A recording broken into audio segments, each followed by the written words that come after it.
join a company that you are the person that you sell, yeah? Bring in good energy. So,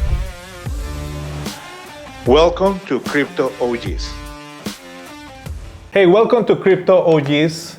This is a new season and I'm very excited because we're here in the micro studio in beautiful Dubai. We're looking at the Burj Al Arab. And today I have a very special guest all the way from Australia, Annie. Annie, how are you today? I'm wonderful. Thanks for having me. So I'm very excited because you are my first Australian guest in the show. I love people from Australia. I've been there a couple of times. Yeah. So, okay, apart from being Australia, let's start with the first question. Who is Annie? Well, Annie is a ex-business owner turned trader and living the ultimate life, basically. So Trying to. you're trying to, yeah? But I think that you have an amazing career now in crypto. You're a public speaker, a YouTuber, and a crypto trader. If you had to pick one, which one would you pick from those three? I would pick trading, although everybody tells me once your YouTube channel grows, it has to be that first.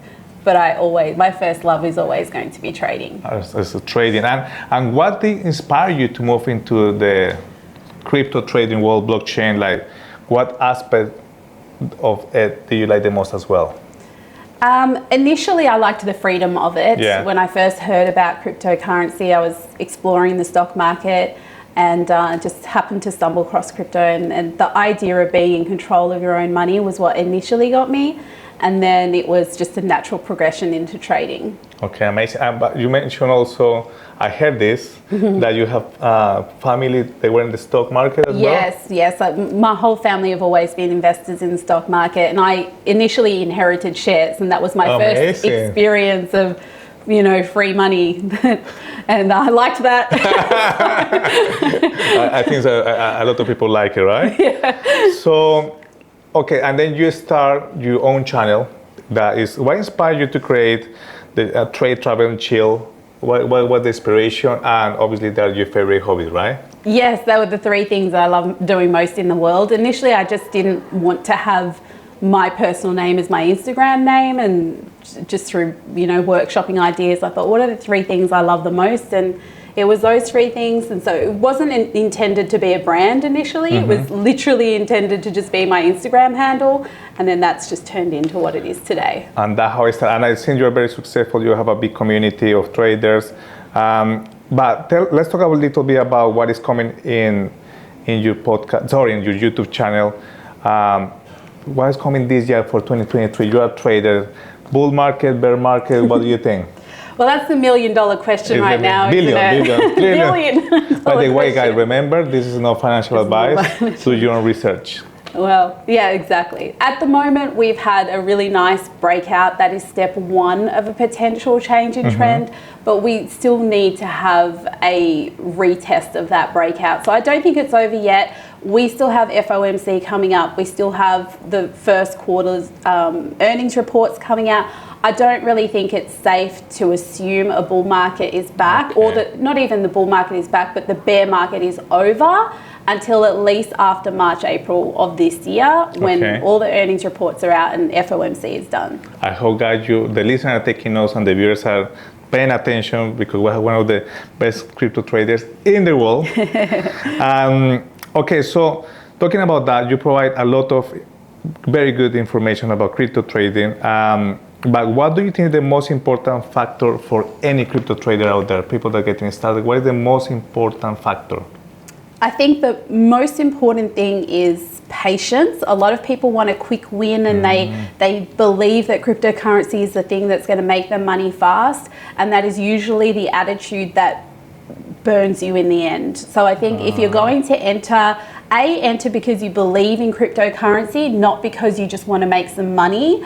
And B, understand that the good things that are really going to make you money long term are going to take time. And if you can have time, you can make money in this market. But if you want it tomorrow, it's likely to not happen.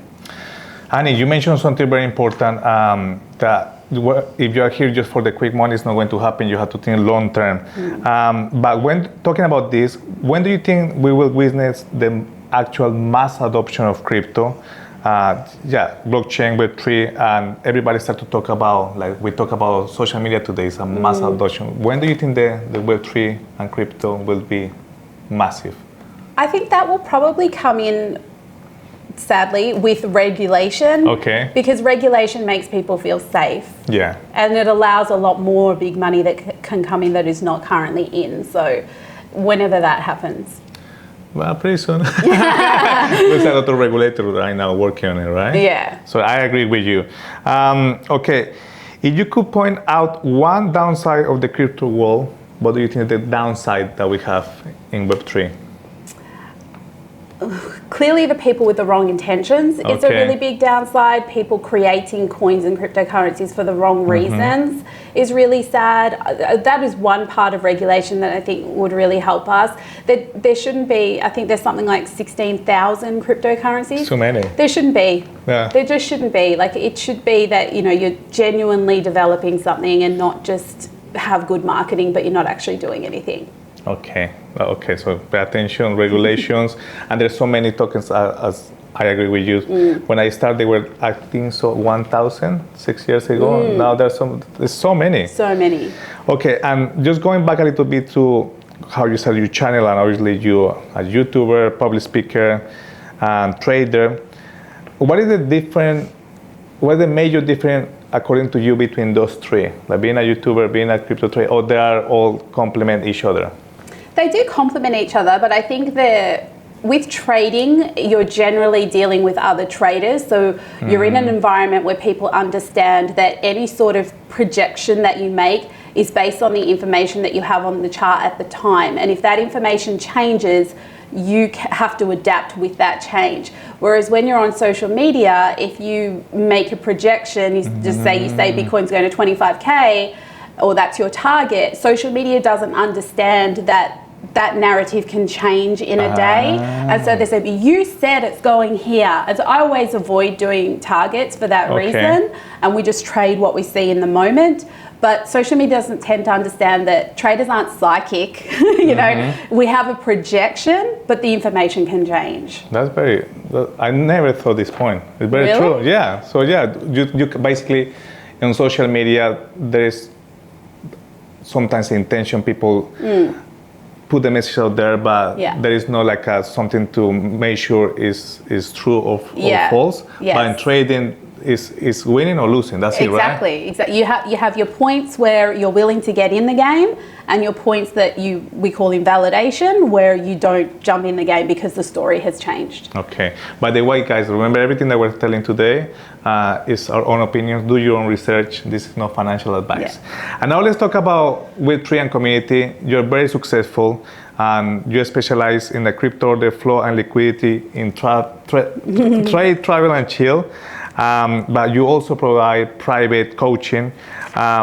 Where do you interest the spark? Where did everything start to coach people? How many people you have in your community?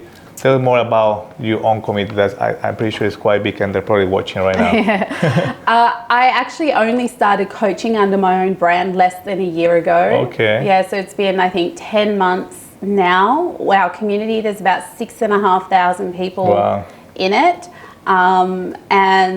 Started on YouTube, just, giving away the information. I don't trade similar. There's very few people who trade the way that I trade. Okay. So a lot of what I speak sounds like a different language because, like you said, I focus on liquidity. I don't care about whether it's up or down. I just care where the liquidity is because that's what the big money is looking at. And I want to be on that side, not on the side where I'm their target.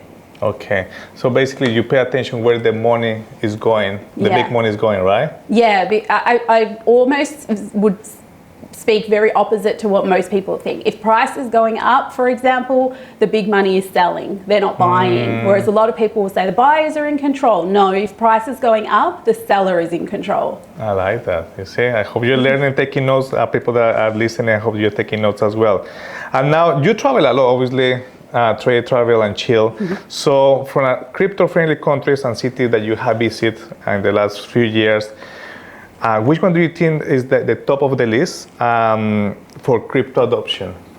Well, I mean, it has to be here in Dubai, Yes. doesn't it? It's amazing here. On the street, you can see signs where it says you can buy property with crypto. It's very open and very crypto friendly. I think definitely here, Dubai. Yeah, that's where most of us were moving here. Yeah, exactly.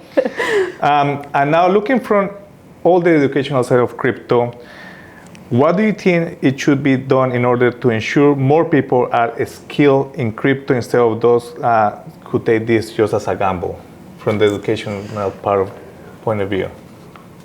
I'm not sure that really can be stopped. I think that is an individual's choice. And the sad part of that is that comes down to self-control. Okay. So I think that you have to recognize in yourself if you're a gambler and take those measures. I don't think that anybody else can control whether or not that's going to happen to you. And that's a big part of trading is really comes around, because gambling comes from your mindset around money. Yeah. So, you have to control that.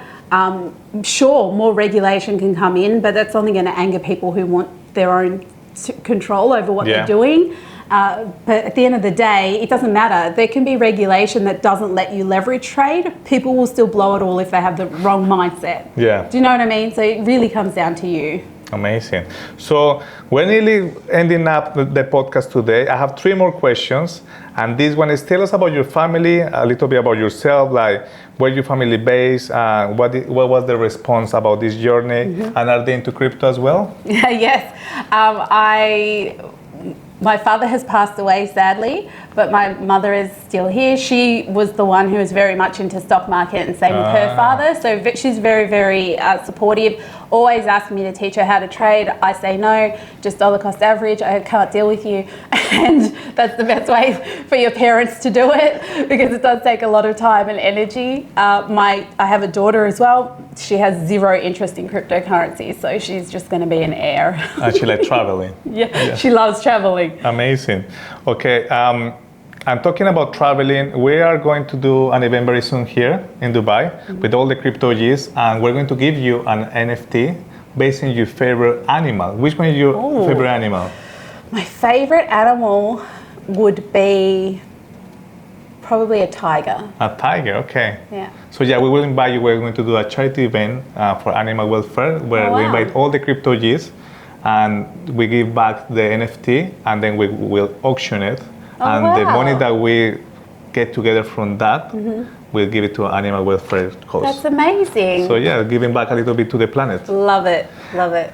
Okay, so we have come across to the last question before saying goodbye to everybody that's watching right now in the Myco platform. Thank you so much for being part of the experience of Crypto OGs.